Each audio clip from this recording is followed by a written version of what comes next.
Écho d'Afrique, le podcast qui redonne voix aux chefs-d'œuvre oubliés du continent.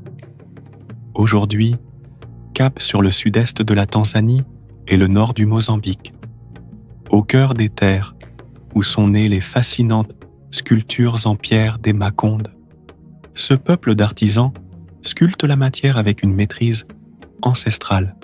Si leurs bois d'ébène sont célèbres, leurs sculptures en pierre restent plus discrètes, mais tout aussi puissantes.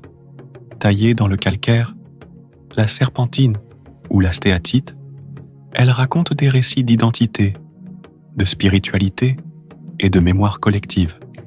Dans les mains du sculpteur, la pierre s'anime, les formes humaines se tordent, s'enlacent, fusionnent dans un style appelé Ujamaa, symbolisant la solidarité et l'unité familiale.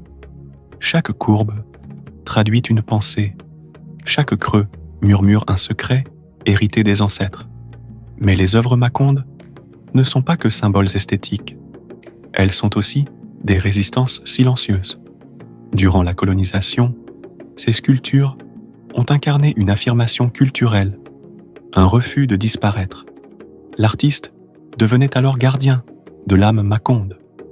Les thématiques abordées sont souvent profondes. La maternité, les rites de passage, la sagesse des anciens, ou encore le dialogue entre le monde visible et invisible. À travers la pierre, c'est toute une vision du monde qui se matérialise profondément enracinée dans l'univers spirituel africain. Aujourd'hui, si certaines pièces rejoignent les galeries d'art contemporain, d'autres continuent d'orner les hôtels familiaux ou les lieux de rituel. Preuve que ces sculptures ne sont pas seulement objets d'exposition, mais témoins vivants d'une culture toujours en mouvement. Les pierres des Makonde ne crient pas, elles murmurent.